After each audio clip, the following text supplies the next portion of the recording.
Alright, hello and welcome. So, this is going to be a new series of videos where I go over rework ideas that I have for frames. And sometimes these are only going to be little tweaks, and other times they're going to be retoolings of entire kits. So, this time it's going to be a retooling of an entire kit.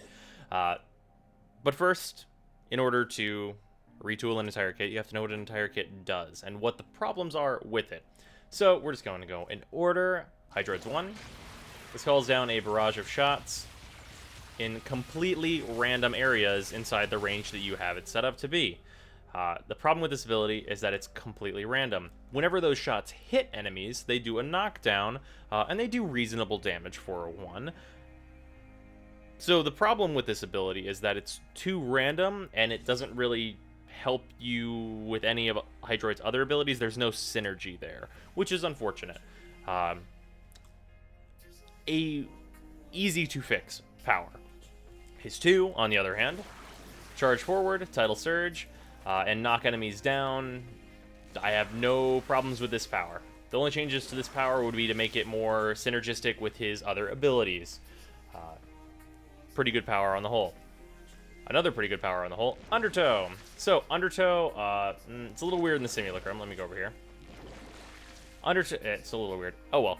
Undertow, basically, enemies step on this, and then they are dragged down, and they take continuous finisher damage, which is pretty reasonable. You cannot move during this, and you're invincible, which makes it good for avoiding damage, but not much else. You can't use any of your other powers while you're in this, which is unfortunate, because generally this would be a very good, useful power for something other than just sitting on the defense target in infested defense and kind of cheesing that mission, which is what this is used for right now, and it's very unfortunate.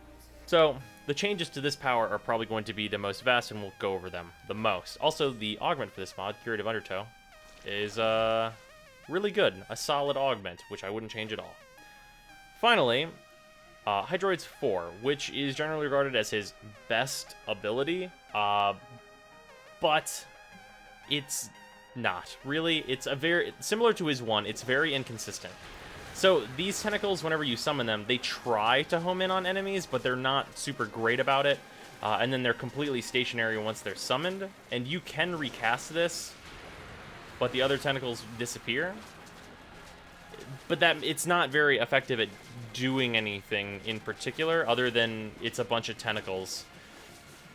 And that's kind of all it has going for it. And this doesn't really synergize with anything else Hydroid does, with like him moving around a lot with his 2, and like crowd control from his 1 isn't really synergized into there. And I mean, I guess you could cast his 4 and then do his 3, but why would you do this right now? Because you can't move around in your 3 to like get out of a situation while your tentacles do some other things. So his 4 is just kind of only used because Pilfering Swarm is a mod that exists, and people are obsessed with extra loot, which, to be fair, they should be. But yeah, this also has a lot of problems, especially as an ultimate ability. Ultimate abilities are supposed to be very effective and kind of be the big thing that a frame is about in a lot of cases. So, let's head over to the abilities, and we'll go over what I would change about these in order of importance. So, his current abilities, and also I will state if I would change any like damage values and all of that stuff here. And we're going to go in order of importance, and the most important ability that I would change would be Undertow. So, for Undertow, it not being mobile in any way, I think is not good for his Undertow. Basically, I would give him a Vara-like movement while he's in Undertow, but probably about, let's say, 75% of the speed that even Ivara can move at, and he wouldn't be able to jump. I feel like those restrictions are pretty reasonable for what else I'm going to do to this ability. Second, more enemies present in Undertow would be more energy used, but also more damage done. And we're about to go over how I would change how damage is dealt with Undertow to make it more scalable. So, the damage dealt would be percent-based finisher damage. With 1 enemy present, and these are just rough numbers, it could easily be half of these, and it would still be pretty good. Maybe not as strong, you'd have to build more power strength, which might actually be good for Hydroid overall. But the numbers I came up with were 1 enemy present is 10% health DPS, which means 10 seconds to drown an enemy. 2 enemies is 15% health DPS on both of them. 3 enemies, 17.5. So basically, you're just adding half of the previous one for every enemy you get in there. This means that the more enemies you have, you're incentivized to get a bunch of enemies and DPS them really, really quickly so that your energy consumption doesn't go out of control, and you can stay in Undertow for a long, long time while also being able to pick up the drops from the enemies you do drown. That would be awesome. So, along with that, give Hydroid the ability to pick up drops while he's in Undertow, like Yavara can pick up drops while she's in her 3. I think that would be absolutely wonderful. Just doing this will give Hydroid more focus on dragging enemies into like the deep, as it were, with this power staying effective at higher levels and being his main method of killing enemies with his powers. I think that fits his theme very well. To balance these things, Hydroid would no longer be invincible during Undertow because that would be absolutely super crazy. He'd already be very hard to hit because he would just be a puddle, and enemies don't really like just aim at the ground as it is right now. So it'd mostly be AoE damage that he would be susceptible to, but I would give him a base like 50% damage reduction, which would be affected by power strength. So it'd be like, you'd have to consider if you want a very huge Undertow with, say, overextended, or if you want to be more defensive, but your Undertow might not be super large. I think giving that, the choice between that, specifically regarding like the overextended mod, maybe being OP with Undertow, you'd be much more vulnerable to damage if you decided to use overextended. I think that's a good balancing method there, just in terms of mods that are available to us right now.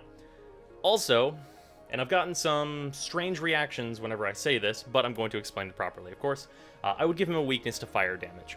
Now, you might be thinking, well, water on fire, and then there's no fire.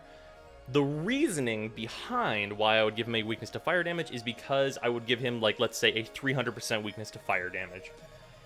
That means that Arson Eximus, which I'm sure we're all familiar with, the big wall of fire, would be Hydroid's natural enemies. When there's an Arson Eximus, that is the #1 priority target for Hydroid to kill because it can do a fuckload of damage to him. I think that would be really good. Also, Scorches, those being him having enemies that he has to look out for, I feel like is really important to make him more active and more of a kind of paranoid role because you have enemies that can fuck you up. That's why I chose fire damage, because there are enemies that represent a large portion of fire damage that would be big threats to Hydroid over something like electricity, where we don't have a lot of enemies that do electricity damage in the game right now. Otherwise, I would choose that. I think those are a really good subset of changes for Undertow, and then I've changed a lot of his kit around that to work with it. Also, all of his other abilities would be castable in Undertow. Very important point there. The next most important thing I would change would be how Tentacle Swarm works. So, tentacles are really, really inconsistent, and they're stationary, which is no good. I would make the tentacles no longer stationary, and that they would actively follow Hydroid and seek enemies to drag into your Undertow when your Undertow is active. So, basically what this ability would do with those changes would be kind of splitting the difference between Necros's 4 and World on Fire, Ember's 4. And what I mean by that is that they would kind of be minions, but they would be like an elemental thing, that they're all the same. You're not picking and choosing what minions you're summoning, and they're kind of following you and interacting with your other powers, which is how Ember's 4 works. Because of that change, I would limit you to 10 tentacles, possibly 8. Totally unaffected by mods, no way to increase it, because your tentacles are going to be way more effective. And also, very worth noting, if a high strength Hydroid, those tentacles severely fuck up frame rate. Even on some higher end computers, that's no good. Obviously, it being like better for frames would be real nice. I'm sure lots of people would appreciate that. And then 2 other changes for while you're using Tentacle Swarm. Undertow would double in size, affected by power duration, while you're using Tentacle Swarm and Undertow at the same time. And Undertow's speed would be doubled for the duration of the ability, which would be affected by power strength. This would make it so that you're incentivized to constantly be using both powers, to have your tentacles bringing in more enemies for you to just get rid of them. Having your power range for your Undertow give you a big boost while you're using your ult. It would be really nice. A lot of power there. And then Undertow's speed being faster gives you a lot more precision in like how like you're just like sweeping up these enemies, whereas Tidal Surge is going to be a little more imprecise but fast. I feel like those would kind of balance out and give you a lot of reasons to use Tentacle Swarm as well as Undertow. Moving on to other important changes with Tempest Barrage. So Tempest Barrage would obviously, as I said before, be castable in Undertow. The first thing and most important thing I would change about this ability would be to give it enemy homing. So it actively trying to target enemies would make this immediately better, and it would be great for it. And that it would just be a wonderful, wonderful change, giving it some consistent crowd control, because that's what this ability needs to be as a one. It doesn't need to do obscene damage or anything like that. It needs to synergize, and it needs to be relatively good crowd control, which it almost is already. The second thing I would do is, with power strength, not only increase the damage of the shots, but more shots per second that are fired. And what that means is, for the duration of the ability, the more strength you add, the more shots are being shot into that area. Which I feel like would be good for like the heavier crowd control scaling with power strength, as opposed to just damage, which will fall off eventually. Third thing I would change about this ability is that enemies hit by it would take more damage from Undertow, so you are incentivized to like proc them basically with Tempest Barrage, and then sweep them up with Undertow to get like double damage for the like duration of, let's say, 20 seconds. That would make it so you can drown these enemies faster and kill more quickly, and you're incentivized to use Tempest Barrage more. And the final thing that I would change about Tempest Barrage, a lot of Warframes that kind of stance into things have ways around nullifier bubbles, a la, let's say, Excal and Valkyr. They can melee nullifier bubbles to kind of chip away at them. Frost has his one, which can hurt nullifier bubbles and like lower them like one stage at a time, albeit slowly. Similar to that, I would have Tempest Barrage be able to chip away at nullifier bubbles, none of the other abilities, just Tempest Barrage, so that Hydroid would not have to come out of his more safe state in Undertow to deal with nullifiers. He would have a pretty high energy cost way to deal with them, which I feel like is reasonably balanced. And then finally, his 2, the least changes here. Everything would remain the same with it, except if you use Tidal Surge while in Undertow, those enemies are pulled into the Undertow. And like you would go from being in Undertow, Tidal Surge, and then end up in Undertow on the next location.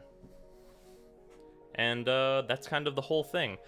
If you'd like to see all my notes on this, the link is in the description for my like big note page. I would love feedback on this idea.